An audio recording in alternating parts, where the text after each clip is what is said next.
Asian giants Japan and South Korea somehow reached the round of 16, but unfortunately they were knocked out in the round of 16. Japan lost to Croatia in the penalties, and South Korea lost to Brazil. But Japan and South Korea have shown promise in this World Cup. Japan emerged past Spain and Germany in their group, and they were really good against Croatia. It was unfortunate that they couldn't make it to the quarterfinals. Their penalties were rather subdued.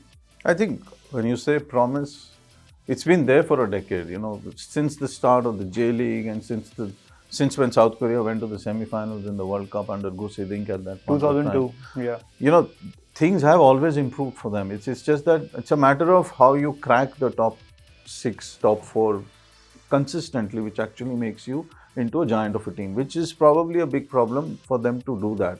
Number one, I think because most of these players are playing abroad in the European leagues and all of that, for them to come 19 of the 26 of the Japanese players. Yeah. So for them to come rushing back is slightly always difficult for them to come back, train as a team. In Europe, it's not that difficult for Croatia to call its players, once in a while, so that they can gel, they can understand what the coach says. I think looking at all those points, they have performed magnificently. Yesterday, I did believe, and from whatever little chats we have had over the previous days, I think one thought Japan will put it across, but again, I think it's mental. It's somewhere, the mind plays this massive game when it comes down to the penalties. That was evident in penalties that it was. I think in the second half also there was a chance where they could have easily clinched the game and walked away. But I guess Croatia also had the same amount of chances. They were creating decent enough. It was in a way, it was a subdued affair. The match didn't rise to those heights. I think both were playing slightly defensive. They didn't want to concede too many so that they have to play catch up. But the penalties, I think, was a massive disappointment. And probably that's something that Japan is going to be looking over and over and over for the next couple of months, because this was a great opportunity for them. South Korea, I don't know. I think you would probably analyze really what happened, because I honestly also want to know what really went wrong in the first half. I mean, this is not a team that can concede so many so quick, But Brazil were ruthless in the attacking third, and they had their top players in the attacking third, due to which it was becoming very, very difficult for South Korea, because they were just so quick in their dribbles, their passes, their shooting, and incisive as well in the final third, the Brazilians. I think the moment you give them space, Yeah. I mean, they are jugglers, they are ball players, they are skillful, they understand spaces much better than most players do. I don't know why they were given the space, and I really couldn't understand, why there was a 3 at the back. I don't know what you make of it, but did you really expect a 3 at the back? I didn't, for sure. They were usually playing 4 at the back with 4 Kims at the back, but they shifted to 3 maybe because they wanted 5 at the back when they were off the ball with the midfield, but that didn't go as per their plan, because evidently the wingers were having a lot of space. We saw Vinicius scoring that first goal from the inside flank. If 4 would have been there, then it would have been much more balanced. The fourth guy could have been able to, get to Vinicius and close him down in a much better way. So that was evident in Richarlison's goal also. He, very easily passed with Marquinhos and Paqueta and scored that goal. South Korean defenders just didn't know what to do with this. I think they were probably watching him score, because I think that's what I got, because you're watching it and you were asking the player, why you're not moving up, trying to cut him down. But there's a point that you made of 4. I think even when Vinicius had the ball, there were 4 converging on him, with a 5th coming from the back, and still they couldn't stop him, because for some reason, we talk about tennis, we talk about cricket, where a player has so much time to play a shot or to create a shot in tennis. I think Vinicius has so much of time when he has the ball that you think he's showboating, which he's not. He's actually displaying a massive amount of skill. And composure. Yeah, and the way he got that goal was not only extraordinary, it was almost like he knew that this is what I am born for, this is what I am supposed to do, and this is the area that, he held back.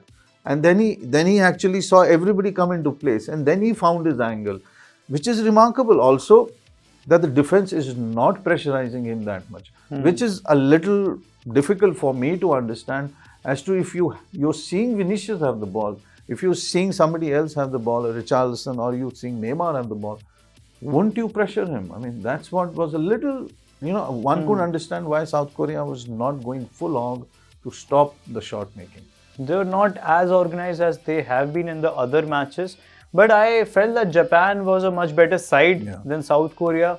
They played in a much more strategically. It was always about game of two halves with Japan.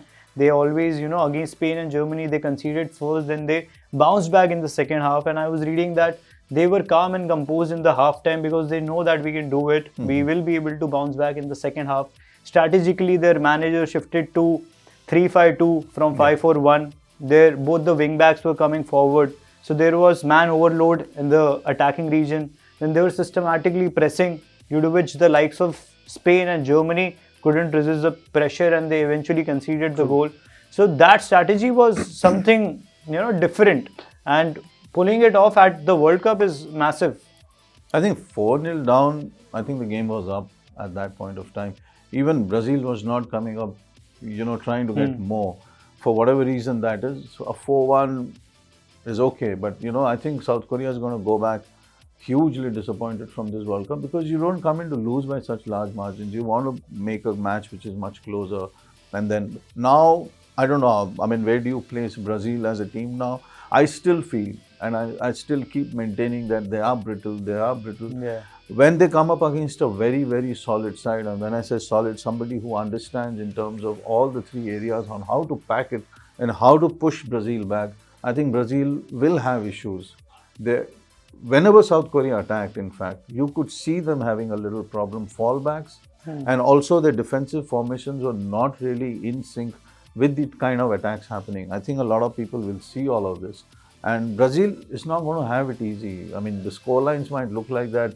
All this lovely jugglery and all that looks very nice, because the moment you take your eyes off the match, you think you're missing something. Yeah. But at the same time, there are teams who are not taking your eyes off, because they do understand what's wrong in the middle and what's wrong at the back. So I think Brazil is not going to be easy for them from now. Yeah. Standout moment for South Korea was the one when Son delivered that final assist to Wang in their third group stage match, and then they were waiting and on the sideline and watching Uruguay's game all together. And after watching it for 5 minutes, they realized that Uruguay couldn't make it, and then they were celebrating it together. So what was your standout moment for Japan or South Korea in this particular World Cup? Look, for me, it was Vinicius. I mean, looking at both the games, I can't take out Vinicius in terms of the ball play. Whatever little happened in the time before he joined Real Madrid, also 2018-19, there were a lot of problems with him, psychologists and all of that. He had to really... He has come a long way. And then suddenly he flowered 2020 and then 21, he really did well.